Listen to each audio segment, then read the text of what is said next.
In this video, we're going to talk about different knuckleball grips and different ways you can change a grip to address different issues you're having with your knuckleball. So we'll start off. This is my grip that I used when I pitched professionally with the knuckleball.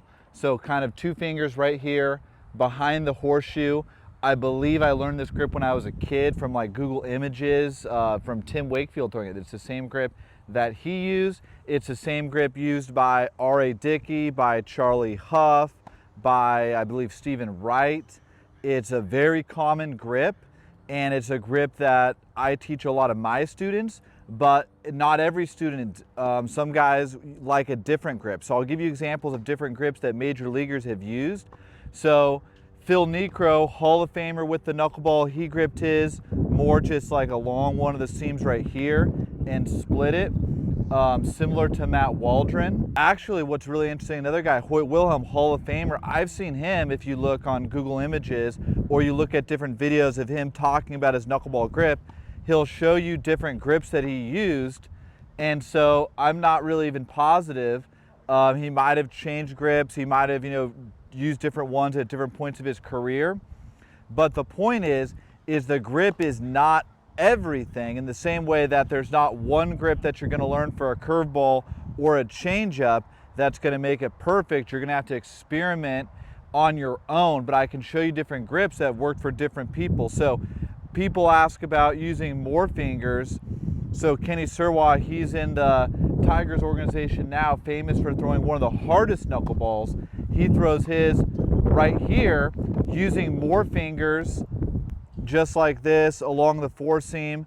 And so I've seen a lot of kids that are succeeding using more fingers with different grips. Especially when you're younger and your hands are smaller, it could be a good idea to try 3 fingers or even to try 4 fingers right there. So some different ideas about how the grip can affect things. So for me, one thing I'm conscious of is my thumb right here on the seam, okay? So if it's catching it too much, it's gonna cause it to spin like that. So I kind of want it, barely any pressure on it, and then I focus on this finger when I'm throwing my knuckleball so it doesn't turn right there. I've seen R.A. Dickey talk about it where he likes to get his finger just off the seam like that for his knuckleball, and that makes a big difference. A lot of guys, they'll throw it, this is how Mickey Janis throws his, kind of right here, and it helps get your finger off the seam a little bit. Some guys like it on the seam because it depends on how it's naturally coming out of your hand. If you naturally get a lot of backspin when you're throwing it, sometimes more fingers on top can help. Sometimes, moving your thumb can help a little bit. So these are things to consider. I've had guys where they struggle with getting way too much top spin. And for guys like that, we've tried different things with, slightly widening the grip. But a lot of it is where the finger pressure is applied. So for most guys, what they're pretty much trying to do is get, either the ring finger or the thumb on either side of it right here, securing it. Some guys, it'll be the pinky right there, securing it, and then having the ball kind of just pop out right there. So it's kind of going to be the feeling of these fingers or these fingers right there. The last one's on it. In reality, it's probably pretty close to everything kind of coming off the same, but there's also different feels that work for different guys. In the same way, you can ask a guy, okay, what do you think about on your changeup? There's going to be a million different cues for a changeup.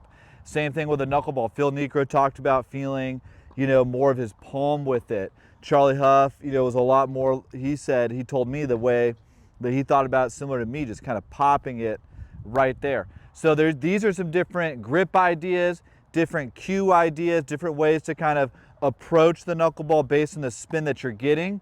But really, you need to experiment with it a lot, and honestly, you need a coach to kind of guide you through this process as you're going. But make sure to subscribe, because it definitely helps out a lot, but it's going to help you out a lot if you're trying to learn the knuckleball. So I'm going to make a lot more videos that are going to help me. Write down in the comments any questions you have on the knuckleball.